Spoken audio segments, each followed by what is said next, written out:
the Talk Birdie Semi with former world number 16 Nick O'Hearn and Tour Pro Mark Allen, live from Titleist and FootJoy headquarters. And thanks to our great partners, Titleist, they're the clear number one ball in golf. FootJoy are the number one shoe and glove in golf. Driving a BMW is like hitting a perfect shot, smooth, controlled and powerful. Ping, they'll help you play your best. The Golf Clearance Outlet beat everyone's prices. And Better, the fastest and easiest betting app in Australia. Now, from Titleist and FootJoy headquarters, it's time for Talk Birdie Semi. G'day everybody, welcome to the program. 33 degrees on the Gold Coast, Nicholas. Get the shorts out, get the guns out. We're looking forward to getting to Links Golf and Wellbeing at Hope Island. We're actually playing today. So I'm sure we're having fun. I reckon I'm probably about 5 under as we speak after about 12 holes. Probably, yeah. with a double and 2 bogeys. Yeah.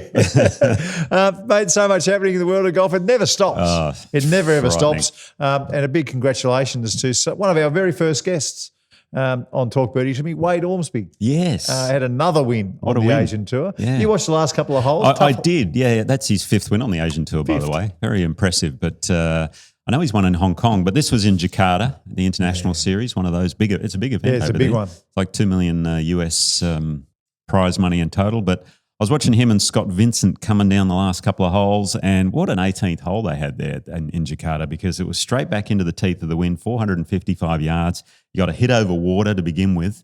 And if you go right, you're in the water. If you go left, you're no good. Yeah. And then you've got to hit to a green, which is protected by water. Wade Ormsby, unbelievable. He held an 8-foot par putt on the 72nd hole just to force a playoff. And then on first playoff hole, hit 2 fantastic shots, middle of the green. I think he's coached by Grant Field, he said. Yeah. And it's his first win, I think, since his dad Peter passed a couple of years ago. So cheers to Wade. It was a fantastic win. Good stuff. Really, really good. Now, that's one kind of championship that, we're interested in. But right now in Australia, it is club championship season. So I played at your track on Sunday. You played Kingston Heath, Kingston Heath on Sunday, and I heard all about the day before because we played with, Michael Pena.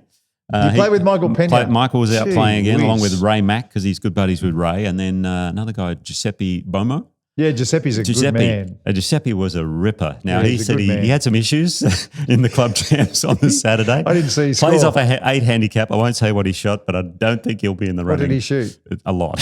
Did he? He did. He said he was sword fighting on the greens. Did he break 90? Don't think so. So anyway. Well, that's what happens.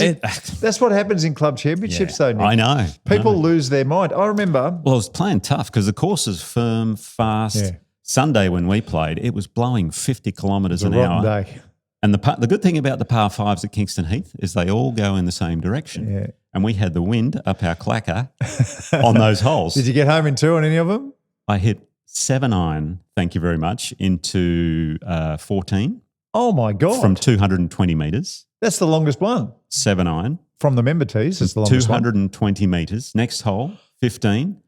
Up the hill, the short par 3. Yeah. Played 140 metres. Yeah. 4-iron. So that goes to show you how strong the wind was. The wind was crazy. It was in great condition though. But some really good scores. Buddy of mine, Harry Ritchie, is coming second, I believe. Shout out to Harry. Well done. Yeah. He's up at the Cathedral as well, He's a Cathedral member, yes. Okay. Along with his dad and brother and mum who are members up there. I remember, like we're talking about club championships. Yeah. I mean, I've got that many stories about club championships. It's not funny. I remember it was such a big deal to me. It might have been my first year. I'm not sure I broke 100. Oh, really? Like I had one of those days. You know, I joined Huntingdale Golf Club when I was 13 or 14 years old, and I might have shot 95. I don't know. I was playing 17 or something. Yeah. But it is hilarious sometimes when you look back at what scores actually make the match play. Yes. At Huntingdale in the 80s, you just had to break 80 twice around Huntingdale. Well, they set the course up like it's a tour event. That's right. That's exactly right. Well, that's what happens. You know, the mowers come out early and they get rolled, and it's a different golf course. The pins are tucked, and there's about 15 Sunday positions on all the greenskeepers go nuts. But it is a wonderful learning curve for so many people, and not just for the top flight either. You know, they have an A grade, a B grade, and a C grade. in those club championships. I remember my cousin, Nick Morey, he won the B grade club championship. He was a tennis player and a footballer, but he won the B grade club championships. And, mate, it was a big deal. Oh, yeah. There were nerves. Family came out to watch. It was huge. a huge occasion, so everyone loves the club championship. Yeah, to talk about family, my brother defeated me in the final of the club champs at Mount Lawley many years ago. You're joking. No, he got me. And then I think the following year I beat Chris Gray. You remember Chris? Yeah, I remember who him Lucas very well. Parsons was talking about the other day, right. I think, on our pod. So I think I beat him the following year. So I did win the club champs at Mount Lawley. But, I never could beat my brother in those things. So shout out, Troy. You've always got me there. Well, how about this for a club? I mean, if you've got a club championship story, send them in, but you won't beat this one, all right? You'll never beat it. So when I was at Wagga Wagga, of course, Oh, yeah, just recently. the Elkingtons came for it. So Steve and his brother Rob, thank you. Rob used to be a Titleist, by the way. Rob used to be the guy giving out all the Titleist golf balls on tour. So he was a great man, Rob. And, anyway, Rob is leading the Wagga Wagga Club Championships by one shot over his younger brother, Steve, Wow. right, on the 72nd hole. Okay. The last hole, of course, is a par 3, Wagga Wagga. Steve Elkington holding one to beat his brother by one shot. Well, if you're going to go down, I mean. If you can beat that club championship story, just get in touch with our socials. That is a Imagine good that. one. You've got your little brother. You know your little brother's a gun. Yeah. You got him on the 72nd hole. You've knocked it on the green. All you had to do was knock it on the green and it's over. There's no way he's making birdie. He holes in one on the 72nd hole to beat his older brother. That could be the greatest walk-off win in the club champs ever, Yeah, I would that's a imagine. ripper. That is crazy. I've got a horrendous story from my club championships. go on then. All right, so this still haunts me today. So at Huntingdale Golf Club, I progressed and I got to the final against a guy called Tim Smith. And By the way, all club champs are match play, right? most of them are. Most of them. Most of them Not are. anymore? No, I think it's still close. I assume they are. Well, actually, just on Well, that, Kingston Heath is match play. one thing that was surprised me, why don't they, because they played the first round at Kingston Heath Saturday, Yeah. and then it's the following Saturday, the second round. Why don't they just do it over the weekend? I don't know. Don't know? It's Because that just the doesn't way make they've any always sense. done it. So, okay. Yeah. Just a question. It's just the way they've always done it. All right. I think that happened. I mean, It'd be nice to just get it all over in Yeah, I one. would have thought so. And then Yeah, match play the following If you're weekend. serious about winning it, You then can do it in 2 have weekends. a weekend clear. Yeah. You could do it in 2 weekends that way. Easy. Yeah. Because you have the stroke play Saturday, Sunday, and then the following weekend you have the morning, it would be the quarterfinal. 36-hole final. Yeah, exactly. It's done. 2 weekends. Solving You're problems as we solving go. more problems than we know. Anyway, so I have progressed to the point where I've made the final of the Huntingdale Club Championship when I was 16 years old. Wow. And it quickly became apparent, everyone was telling me, that I was going to be, if I won it, the youngest ever club champion at Huntingdale Golf Club. So I was like, wow, this is, this is huge. Anyway, with 5 holes to play, Nick, I'm 4 up in the 36-hole final. Oh, no. Don't laugh. You're hurting me already. Well, I obviously know it's coming because you said it haunts you. What that club did, they used to have the presentation on the hole where it finished. So what did they do? I brought it They out. drove the championship cup out. Oh, no. So I'm looking at this trophy Every going, hole. wow, this is going to be huge. I'm going to be the youngest ever club champion at Huntingdale. I'm going to be presented on the 14th. Who are you playing? Tim Smith, his name was. Okay. I'll never forget his name as long as I live. Anyway, so I belt one down 14. It's the par 5. Par 5, right? yeah. Long par 5, snakes around. One way Norman Tim's hit hit driver it driver. all the way out to the right, over the trap. And he's got to lay up. I look over and he's got driver off the deck and he's going to try and hit it over the corner. Wow. So it's over, right? It's over. Just give me the trophy now. It's a stupid shot. It's a wood. It's not a, it's a persimmon. wooden persimmon club, but he's trying to hit it over. There used to be these 2 poplar trees too. Yeah. You had to kind of kick a goal with the driver. Well, a sweeter driver off the deck has never been hit before. Wow. and it was a goal, right through the poplars, perfect. That's the time that I actually shit my pants. Right there. Anyway, I lost that hole. Yeah. My layup didn't go any good. Then you got the par 3. I ended up somehow halving the 18th. Like he won the next 4 holes in a row. Oh. I halved 18, and on the first hole, I was so shaken. So shaken. I knocked it to the frog here on the front 4 putted from just off the green to lose it. Just a hand, Tim, the club championship in 1985. Wow. Oh, gosh. The story doesn't end there. That's horrible. Right? The story doesn't end. Did he just make birdies or did you just make bogeys? Oh, there was a bit of everything. You were gone. There's a bit of everything. I was just gone. I was gone. Anyway, my life progresses and I never saw him again, right? That was it. That was his crowning glory in golf. He never played the game again, right? Never played the game again. So I'm playing at the 1993 Australian Masters and I am flushing it. Mm-hmm. I haven't made a bogey, right? I'm playing with Brad Hughes who goes on to win the thing. I think I know where this is going. Right? I get on the 12th hole. Was this one with the yellow? Yeah, the yellow jacket. You win the yellow jacket. It's a big event. Yeah. It's a big event. I'm in the third last group. The shark is playing behind me. Yeah. The nerves are starting to jangle because it's getting to the serious bit, where every mistake you make in the last 6 holes costs you 10,000. Yeah. Anyway, so I've just missed a 6-footer on 12 for birdie. I should have knocked it in. Okay. As I walk to the 13th tee, I see one person. Oh, no. Tim Bloody Smith. I hadn't seen him. For 7 years. At least it wasn't on the 14th. And the last time I saw him, I choked like a pig. Anyway, I partied and finished You did fifth. okay. I Well partied done. and finished fifth, but just the funny little things, the things that trigger you in golf, that was one of They them. certainly do. You know what I'm wishing now? I'm so wishing Tim was coming to the Talk Birdie Golf Day. Well, I haven't seen him since. I haven't seen him since the 13th tee. Because you wouldn't be At 5 the under Masters if in he was there. 1993. That's exactly my gosh. right. You hear the voicemail sound go off a second ago? Yeah, I did. Should we check it? Yeah, go on. You have one new voicemail. New message. Hey guys, Shooter here. Just wondering your thoughts on the best pennant teams Shooter. back in the day. I remember Woodlands had a super team of players like Lamb, Allen, Ferrone. Then you had great ones like Victoria where it had Veering, McCullum, Ogilvy, Wade. Then you had your Yarras, etc. Just thoughts on your thoughts of great pennant teams back in the day. Or even your fond memories of when you used to play and how much fun it was. All right, lads. Cheers.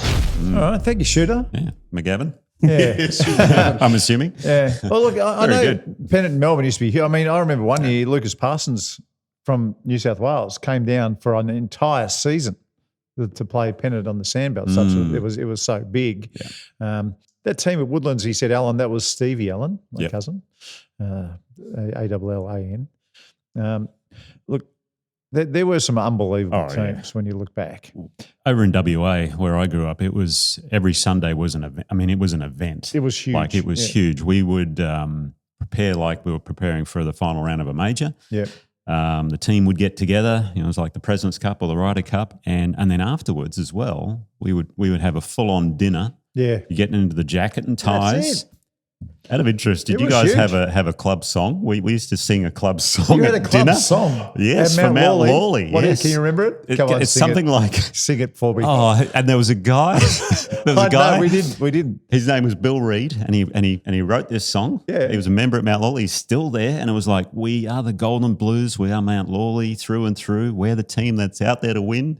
We're the only team we think should win. Yeah. We know they like us because we play well. No, because they say so. When we play well, we are the mighty Golden Blues. All that sort of stuff, Yeah, and we would nice. sing it in front of everyone." You're kidding. After each at the dinner. It was the most bizarre thing. And looking back, I thought, we actually did that? That's incredible. But at the time, it was like you felt so proud. It's like, you win a football match and they come off and they sing the club song and it was like that. It was a massive deal. But we would have, on our team, we had Wayne Smith. Chris Gray, obviously my brother was on there. Every now and then I might sneak into the lineup, but you'd play against other teams because.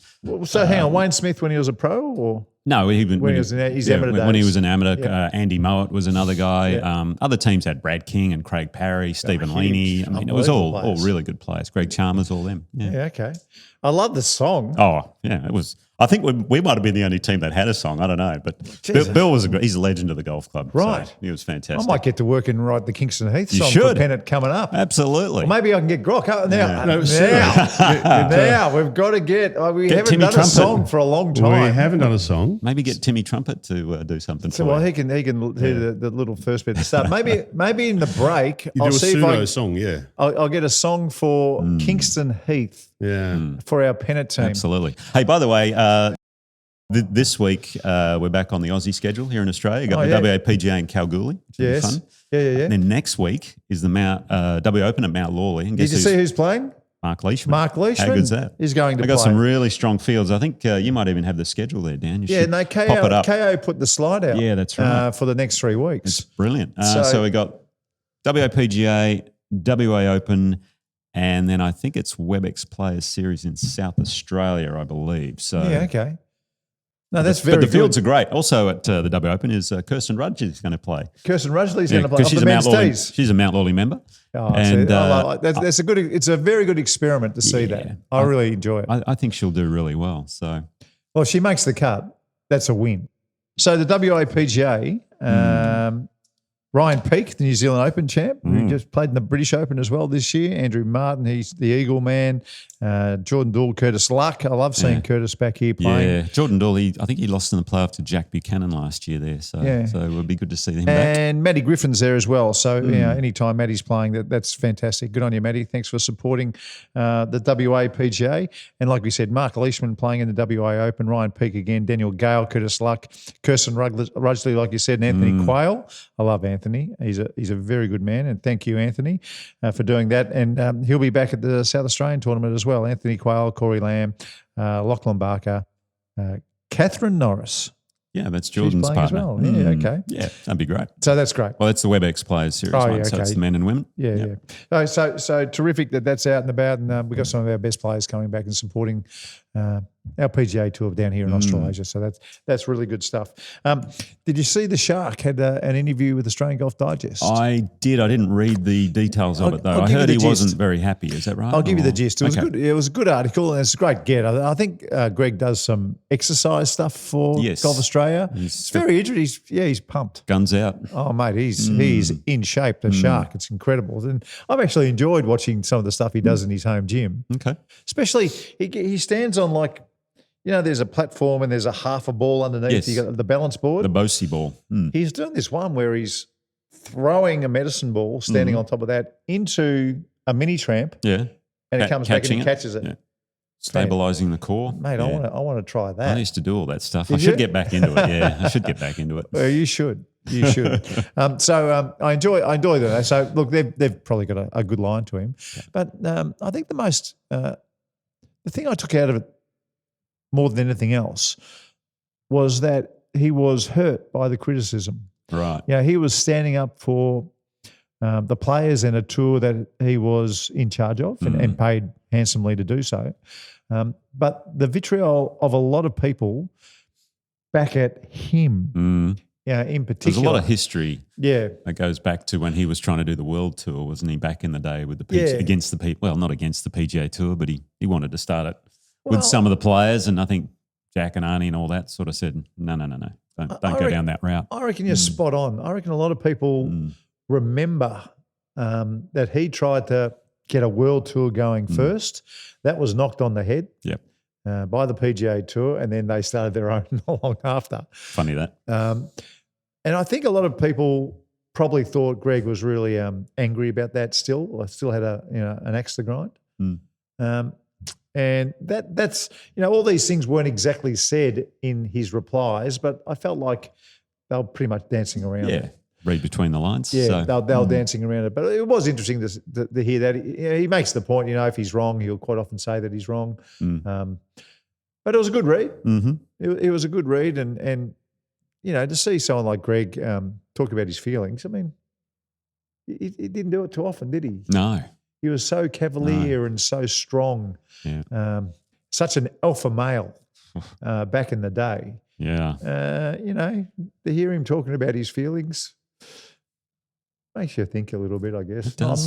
I'm not defending him or anything like that, but that's what I took out of it. Yeah. I think if he's opening up and showing a bit of vulnerability, that's always never a bad thing. Yeah, Always a never good thing. a bad thing. I did see he was caddying for his son in the mid-amateur not long ago. Did you see that? No. Yeah, Greg Jr., right? Greg Jr., yeah. Greg Jr. was going to be, a kite surfer and then a surfer and then a golfer and then I think so. something else, a businessman. And then he was part of Liv doing a role. And in the end, he ended up, playing the mid-amateur and Greg was there caddying for him. That's So, nice. he's still a dad, you know. He's a dad. He's got feelings. Exactly. And he was so many people's hero back in the day. Hey, boys, now tell me about this photo behind us for people watching on YouTube. Oh, Bobby Mack. Bobby Mack. Yeah.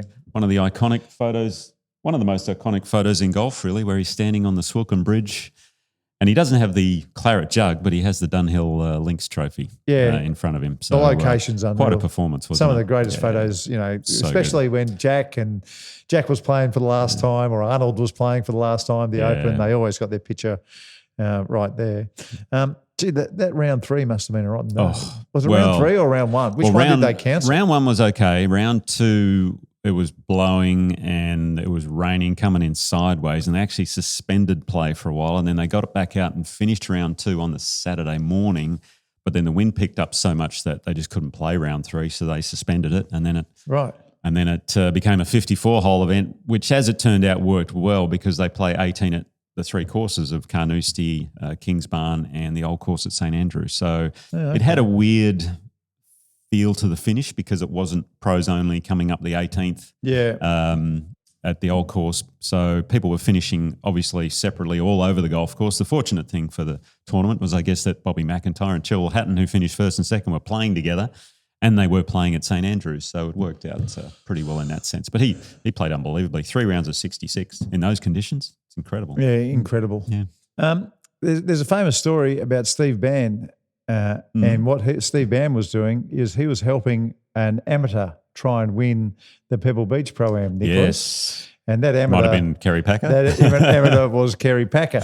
And Stephen Bann, really helped him. And I think Greg Norman and Kerry Packer won. They won. Wow. They won the Pebble Beach Pro-Am. Okay. And I believe that you might have had a... Well, there was... Funny you should say that because there was a Cathedral member playing in the Dunhill with Cam Smith, which was David Fox. And he asked me a while ago, he said, I'm playing with Cam in the Dunhill. Is there any chance you might be able to, look at my game? So I played a few rounds of golf with him, just sort of get him sharp. And then he ended up holding a putt on one of the days. It might have been the first day at Carnoustie, and you should have seen this celebration. But I'll see if I can find the video, Dan, and I'll get it to you because he was walking it in. He was pointing at the camera. It was great. Hilarious. They had, by all reports, I heard he had a fantastic time. And by the way, I was doing my little radio spot on 3OW on Mondays with Tony Moclair.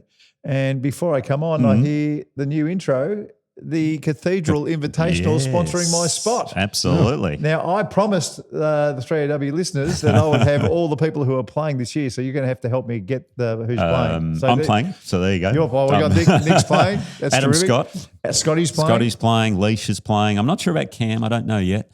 Who else? Cassie Porter. Cassie Porter's playing? She's playing as well. Fantastic. Yeah, so there is a list. I'll have to have a look and find it. And look, it's a beautiful drive, and once you get there, just walking around the fairways, no ropes and anything like that. Yeah, so Tuesday, Wednesday is the format. The Wednesday, it's open to the public, so there are tickets available. You just go to the Cathedral Invitational on all the socials and all that, and you can purchase tickets and get out there. So it'll be brilliant. You can walk right next to Adam Scott and all those top players and see how it's really done. Nick, I've got that video of David Fox. Oh, you did? Okay, we'll have a look at that. We'll have a look at that now. Beautiful.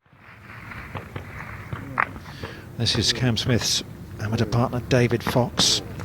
It's been his lifelong dream to play in the Alfred Dunhill Links Championship. Oh, I love that. Love that. The memories you take. Did you see that? Yeah, we got it. We got it, David. Looks like his old man, doesn't he? Looks like Lindsay.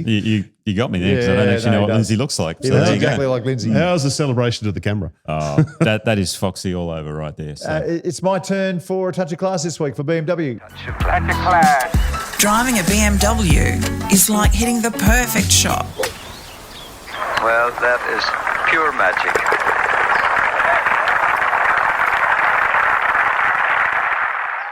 Well, thanks to BMW, just what Bobby McIntyre said after winning. You know, just quotes. It's a great victory is quite often topped off. Yeah. The cherry on top is what is said afterwards. This was beautiful. And we're talking about cherry on top stuff here. Look, to win anywhere in the world is special, but for a Scotsman, I won the Scottish Open. To win the Dunhill at the home of golf, there's no other place you want to win golf tournaments. Yeah. And the only one that potentially would top this would be the Open Championship at St Andrews, which we all know happens every 5 or so years.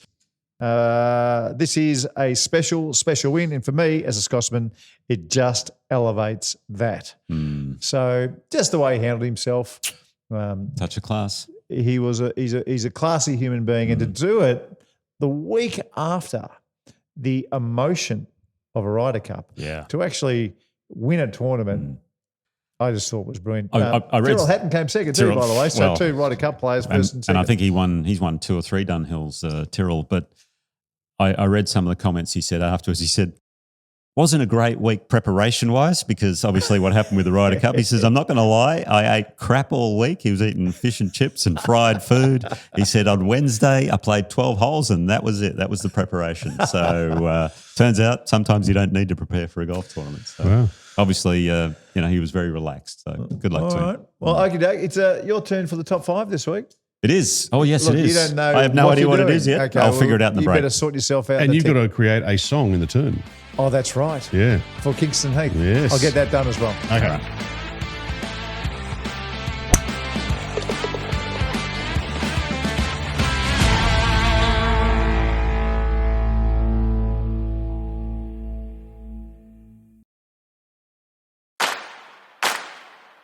From Titleist and FootJoy headquarters, this is Talk Birdie Simi. We're here for BMW, luxury and comfort for the 19th hole. Ping will help you play your best. The Golf Clearance Outlet beat everyone's prices. And Betr is the fastest and easiest betting app in Australia.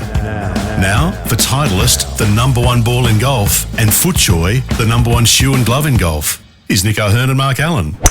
Okay, Nicholas, just before we get to your top 5 that has been masterfully crafted. Quickly scribbled. In that 5-minute break. Suno. Now, Suno's, Yes. I used to plug stuff in there and we'd get a nice little song every once in a while. So There were some pretty good ones too. yeah, I know. I asked Suno. Maybe where Ping Global result. This is what I plugged in. Came I from. said, could you plug in, could I get a short ditty for a golf course called Kingston Heath, sung in celebration? It's located on the Melbourne Sandbelt. So I've plugged that in. And it's one of the top 20 courses. And it's one of the top 20 golf courses in the world. Okay. All right. So I've plugged that in. And this is what Suno has turned out. Kingston Heath. Kingston Heath. It's not good already. We love Kingston Heath, the best golf club in the whole wide world. This We love Kingston Heath, But give it one more chance. best golf club in the world. Oh my God. Members all like that. World number 20, but I think you're number 1. It's a whole Terrible. To all the Kingston Heath members, I'd like to formally apologise for what Suno has put out. Hey, speaking of songs though, did you see the video that that young girl on the BBC singing about the Ryder Cup win? Yes. No, I've only heard about it. Rory McIlroy. Is it good? Yeah, it is Yeah, so okay, it's good. so good. Play that one. You got to play it. This is brilliant. Better than Suno? We wear the blue of Europe. We're never gonna stop. With Luke Donald, our captain, we'll win the Ryder Cup. Savvy was our hero.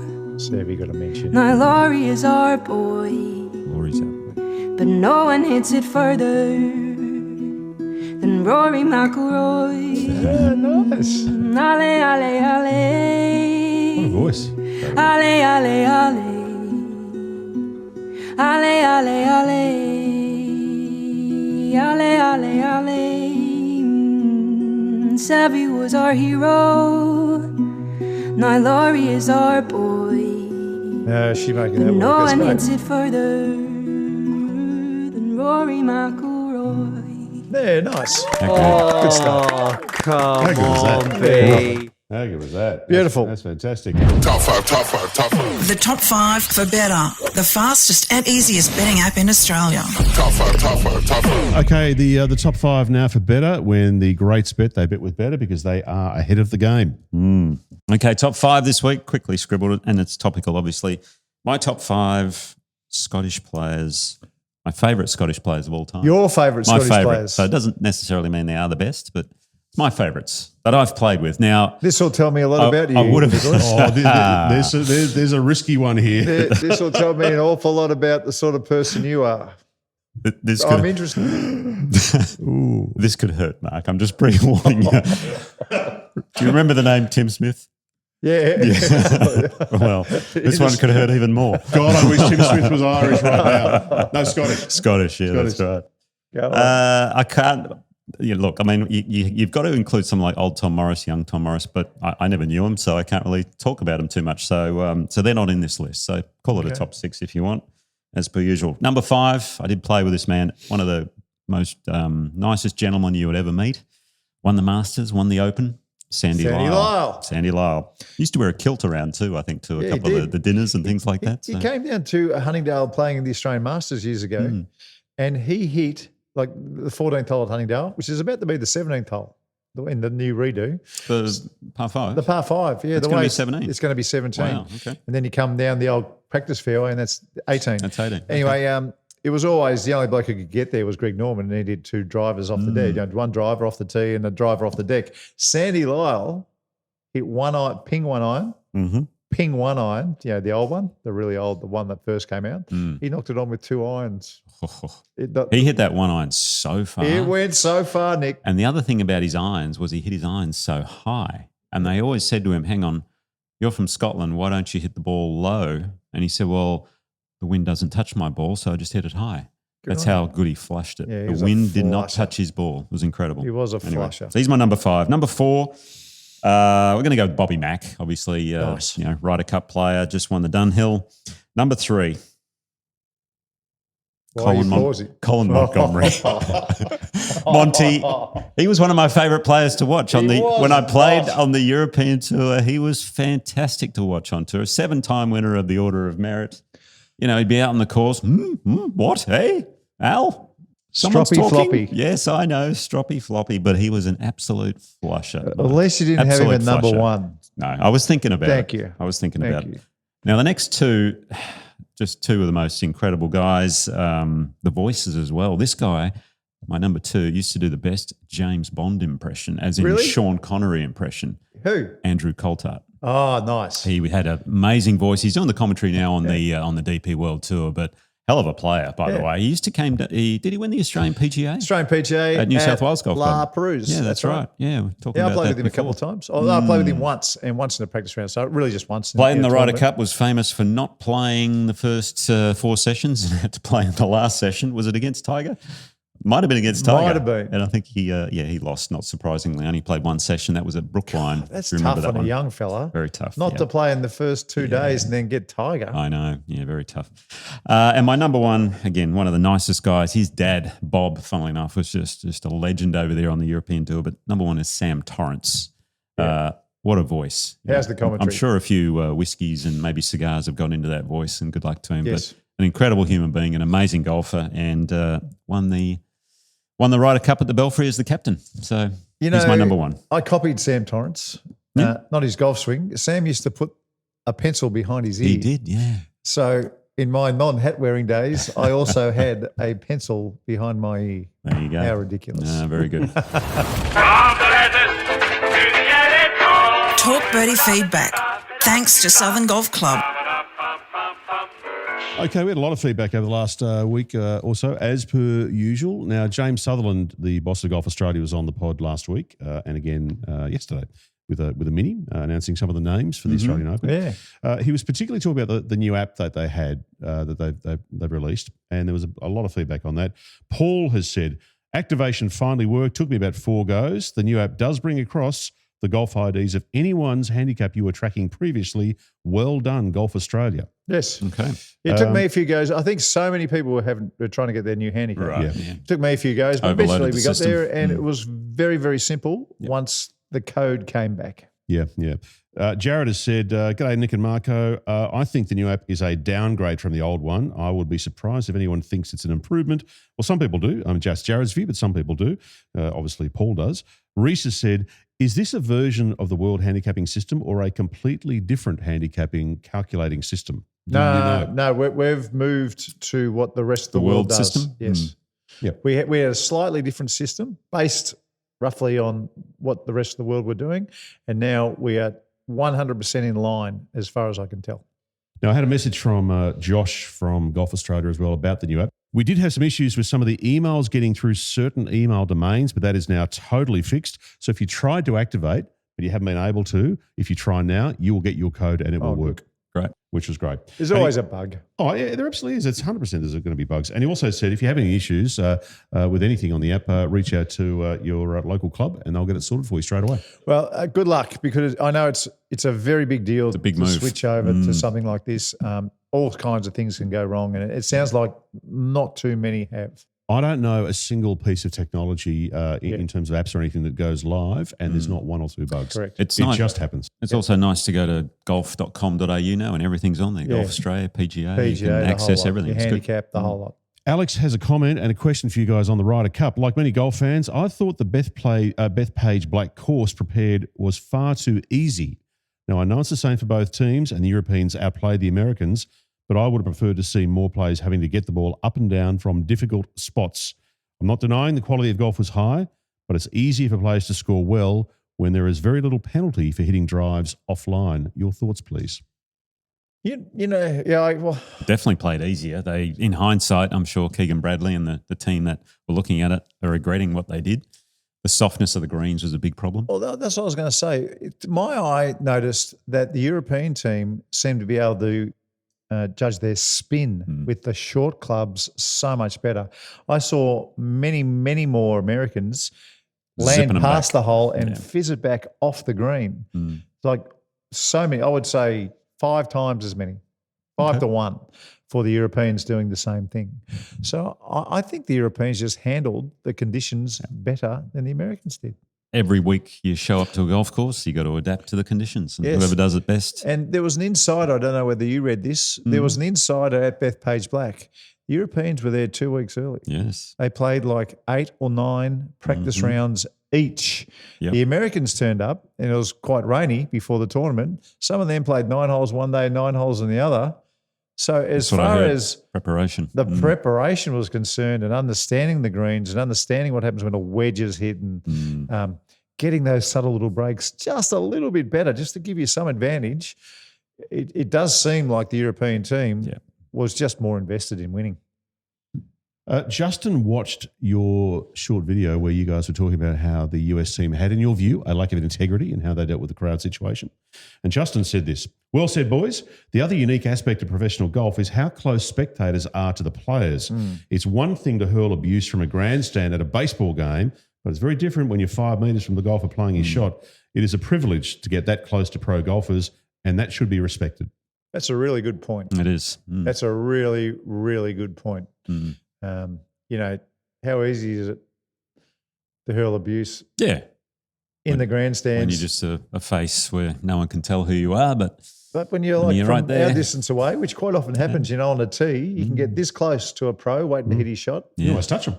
Yeah. It's a really good point. What was his name, Jay? Justin. Good on you, Justin. Yeah. Great point. Now, Graham has made a comment here. Graham, full disclosure, I'm a life member of the PGA of America. Mellow guys like Larry Nelson, Stuart Sink, Justin Leonard, Fred Couples continually passed over for in-your-face, overly competitive bulldogs, such as Corey Pavin and Zach Johnson. The PGA of America needs to own that fact. Well, I heard the name Stuart Sink come up recently where he did an interview, I believe, to become the captain for this particular one. And he thought the interview went great. Yes. And the next thing he knew, his wife was telling him they gave the job to Keegan. And apparently Keegan didn't do an interview. And anyway, yeah. I read that as well. And you can, if you're on YouTube now, you can read that for yourself. Yeah, Dan, could you possibly just maybe read that out for the people in the car driving along? Stuart said this, I thought it went well, but I haven't received one word since then. Never got a call back that said we're going in a different direction. All I know is at the end of the conversation, it sounded like things look pretty good for you, and I never heard another word. Yeah, that's interesting, if that's correct. Yeah. It's never good when you walk out of a meeting, you're thinking, oh, I just nailed it, I crushed it, and then you never hear another word. Yeah, that's true. Yeah. Does that happen to you, Mark? Probably. Once in a while. Yeah, probably. Well, I did have the number one show at a radio station there at one stage and got the sack straight after the year. It's sort of the same thing. Really? We're the highest rating show on the station. Wow. Came to our last day. We said our goodbyes. We'll see you next year. I walked outside and the boss was there and she sacked us. Wow. So similar. Yeah. Yeah. You're not the only one who's been there. Yeah, that's true. Okay, this one here from Jamie. G'day, Nick and Mark. I have just got back from my sister's wedding in Devon in the UK after a 5-hour drive, and I enjoyed listening to your podcasts for the very first time. Oh, nice. You have excellent knowledge about the game that is insightful and entertaining to listen to.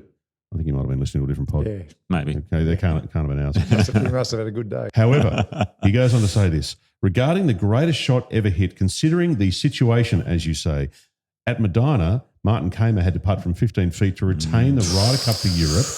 He blew the first putt 7 feet past. He had to calm himself down and knock that putt in coming back. That was an insane amount of pressure, as it wouldn't be just on himself if he missed, but his teammates and his entire continent. I would love to hear your thoughts on that one. Cheers, Jamie. That's such a great example of situational. Yes. So not only is the Ryder Cup on the line and a Ryder Cup on foreign soil on the line, which is really hard to do, and they're in the middle of a big comeback as well, a huge comeback. You could stop their momentum right there and then, but he's hit the first putt 7 feet past. More than that. It is a nightmare situation. Yeah. And then I remember watching that thinking, if he misses this. So that's way up. That's got to be top 3 without thinking too much about it. On the spot. And then you can almost put Bobby Mack's putt in there. Shane Lowry's putt the other day. Absolutely. At the Ryder Cup. And then you go back and you have Paul McGinley and all these other putts that, are to win the Ryder Cup, basically. That is a great example of situational. Yes. Now, is it the best? It's just a 7-foot your putt. call. It's an 8-foot putt. It's just an 8-foot putt. It's not like Rory McIlroy's 7-iron with all immortality in the background. You could call it the greatest putt. Over water, hooking around pine trees. Would you call it the greatest putt of all time? Maybe. It's situational. Maybe the greatest 8-foot putt hit in the history of the game. If you're going to go down that route, the one putt I remember, Tiger Woods, Torrey Pines. To get into the playoff? playoff. Yeah. That could be one of the greatest putts ever hit in the game of golf. And he knew it was in too. Yeah. Although the Ryder Cup is up there because you got all your teammates and everyone else. So, yeah. Okay. Remember he hit a lob wedge out of thick rough from about Stevie 100 Williams yards. Told him to hit go one wedge. more or something, or one less. I don't know what it was. Yeah. Go one more to the lobby. Yeah. Yep. Couple more to wrap up on here. This from Paul, who watched our interview with Bradley Hughes just recently. The interview was a while ago, but he watched it recently. Brilliant interview. I remember Brad's low-launching missiles. Nick, your respect, and Mark, your respect for this humble man was palpable. I think I've discovered my one golf coach for perpetuity. Yeah, well, there you go. Yeah, he was a wonderful striker with the golf ball and a good bloke too. Everyone liked Bradley. He does some good stuff online. Interesting. Very good. Yeah, he comes at golf from a different angle. And as you know, and pretty much everybody, if you've got a few golf lessons, golf coaches are different. Yeah. And one day you'll find one that just suits you. Yeah. Just fits you like a glove. And if you haven't had much success with some of the golf coaches, then maybe Bradley's your guy. Maybe. Definitely worth a look. Last bit of feedback here. This one is from Carl. Hey, gents, I love the podcast and the vodcast. I prefer watching on YouTube, and I'm looking forward to Hope Island today. Hey. I will be the one winning the hole-in-one trip to the Maldives. Nice. I watched Greg play around, by the way, at Pacific Golf Club in Brisbane with my dad in the 1970s. Drove it a mile. All the best, Carl. Good on you, Carl. Beautiful. Can't wait to see you. Well, I wonder if he's going to get that hole in one. Oh, wouldn't that find out. We'd be have we got a spotter? Yes, we do. Yes, Yeah, Dan has a spotter. Are you the, No, I'm not the spotter. No. No, you have a spotter, I said. My mate Flan is the spotter. Oh, the comedian from Queensland. Yeah, Flan is he's a stand-up guy. He's a golf nut, and he's going to tell some stories this afternoon as well too. So he's going to warm up the crowd. He's going to warm up the crowd for you guys, Fantastic. I like it. and he's the spotter. All right, which is great. That's the feedback. Now it's time for the Ping Globals with your favourite song, Mark. Timmy Trumpet hasn't got back to me, by the way. No? Nope. Has he blocked you? I don't think he's blocked me, but he definitely doesn't know I'm alive. No. The Ping Globals for Ping, because they will help you play your best, like they did for you, Nick, for your entire career. They certainly did, and they still are. I'm not quite playing my best at the moment, but I'll get my game back in shape. Mate, you hit a 7-iron. I'm getting ready for the Cathedral Invitational at the end of the year. You're driving a 7-iron to the 14th at Kingston Heath. Yeah, it was blowing a hoolie behind me though. Still, it's a lot. 2 big hits, mate. It was good. The Dunhill we'll lead it off there on the DP World Tour. As mentioned, the tournament was shortened to 54 holes where Bobby McIntyre had a 4-shot win over Tyrrell Hatton. Best of the Australasians was Kerry Mountcastle tied for 32nd, the New Zealander. Kazuma Kabori tied 40th and Matt Jones also tied for 40th. So a bit of a tough week for the Aussies there, the Australasians. Harrison Crowe, though, won the teams event. Yeah, isn't that good? With a guy called Sean Foley, and it's not the teaching pro Sean Foley. It's the son-in-law of JP McManus. Yeah, okay. Would you believe? So Harrison got a nice little bonus there for winning the team event. So I saw 17 live players were playing. there was a lot. Isn't that good? It was great. That's the way it good should they be. played. It's really good. Now, Harrison, was he the guy who hit over the Yes. The over the clubhouse the from the Dunvegan Dunvegan? Hotel. Yes, that's and right. over the Onto the 18th green. Not this year, obviously. It old was Tom a while Morris's ago. shop Yeah. and onto the 18th. There yes, you go. that's Okay. him. Yes. So he obviously likes St Andrews in that area. He's got good vibes there. He does. On the PGA Tour, they had the Sanderson Farms tournament where Stephen Fisk got his first PGA Tour win. He's a rookie. Birdied the last 3 holes for a 2-shot win over South Africa's Gareth Higo, the left-hander. Okay. Tied for third was Vince Whaley, Rasmus Højgaard. Rasmus. Who just obviously played in the Ryder Cup. Didn't get a point, unfortunately, but he was part of the winning team. And Danny Walker. Now, get this. Danny Walker, first 3 days, set a record for the most amount of feet of putts holed. Oh, really? In 3 days. What's the new record? 450 feet. In 3 days? In 3 days. 150 feet a day? A day. It's scary, yeah. And then I think on the Oh last my day, God. he might have had about 30 feet or something like that. So it wasn't a great final day. So, folks, if you don't know what we're talking about, the If you putt hold- that goes in, that's measured, and 150 feet is enormous. Put it this way, it's almost like holding a 10-foot putt on every hole for 18 holes. That's right. Basically. Close to, anyway. Close So, to. Yeah. Close to. Well, probably For like 3 an 8. days. Yeah, for It's 3 an days. 8.5 It's average. impressive. That's incredible. It is impressive. On the LPGA Tour, we had the Lotte Championships in Hawaii, where 22-year-old Korean Yumin Wang extends the streak of different winners. Remember that streak Yeah, they've got? how No long one we- has won twice, so it's 26 different winners on the LPGA Tour. Now, she birdied 5 of her last 6 holes. Birdied the last 4 holes, actually. They have a Yeah. 1-shot win over Hyoju Kim. A very, very impressive result there. Rightio. Of the Aussies, we had Gabby Ruffles was the best, tied for 28th. Robin Choi tied for 32nd, and Cassie Porter tied for 42nd with the best. On the Asian Tour, as we mentioned earlier, Wade Ormsby got the win over Zimbabwean Scott Vincent on the first playoff hole. Aaron Wilkin tied for 11th, along with Maverick Ancliffe and Travis Smythe were the best of the rest of the Aussies playing there. Corn Ferry Tour, second last event. So they got one more event for the PGA Tour cards, top 20 cards. Did you see the scoring in this tournament? Yeah, I knew some kid It was was on the out of way to control. getting the new scoring record on the Corn Ferry There was a Tour. 59 earlier in the week, by the way. Was there? Yeah, by, what was his name? Davis Chatfield. So What round? Davis in the opening round, past 71. So, you could have probably lower it down a Oh, little it's bit. automatically a level 4. But get this, Davis Chatfield shot a 59. He ended up shooting 20 under for the week. 20 under. That's nice. He finished tied 15th. So the scoring was low. I knew the old scoring record was 31 under par. Well, now it's 33 under. 33 under by par. Belgian Adrien Demont de Chassard. Wow. Who shot 61, 61, 64, 65. Get out of here. It's just ridiculous. Cut was 7 under par. Thank you very much. 7 under cut. 7 under cut. There you go, kids. If you're thinking crazy. about turning pro, hit the large bucket. Exactly. That's all I can tell you. So next week is the final event on the Corn Ferry Tour, the finals, where top 20 get the cards. There are 75 players playing in French Lick, Indiana, which is Larry Bird country. Bird. Yeah, that's right. On the Champions Tour, the Furyk and Friends tournament in Timuquana Country Club in Jacksonville. I played this course, an old Donald Ross. Is it very good golf good on the course. telly? Really good. Really good. Tommy Two Gloves. Monday qualified. Oh, did he? Yeah. So you know how there's no Q school, Yeah. to get back in. Well, you can still Monday qualify, I guess. Well, there you go. And next year maybe. I didn't know he Monday qualified. he I did. hadn't seen his name. Yeah, ever, I hadn't but seen him either. To Monday qualify and win is enormous. Shot a final round 66 for a 2-shot win over our own Cameron Percy, who held the first round lead with a 64 in the opening round. So a great week for Cam. Now, Cam's playing really well. That's his second runner-up in 3 weeks. Yeah. Maybe his third top 3 in 4 weeks, actually. So he's playing really well. But Well done, Cam.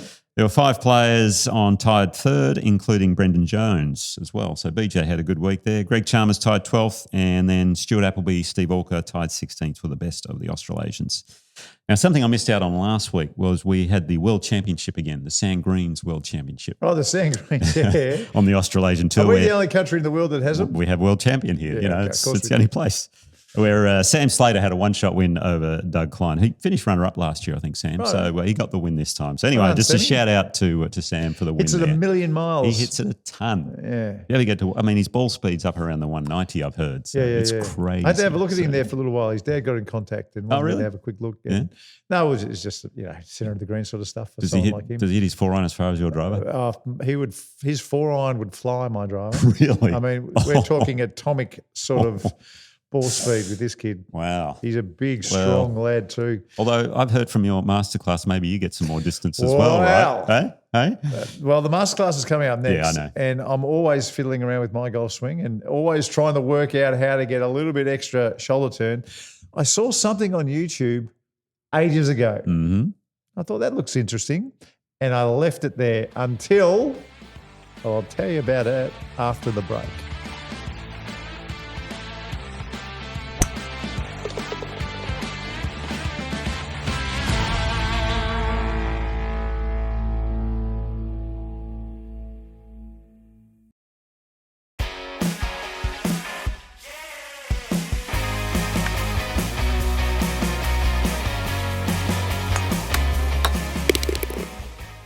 Okay, time for this week's masterclass. A little bit old school this week. I haven't done a clip. I'm actually going to show a few clips. Now, like I said, I'm always looking, as I'm getting older, 56 years old. My issue, Nick, since once you start to become not as flexible, is my shoulders stop and my arms keep going. That's what I do.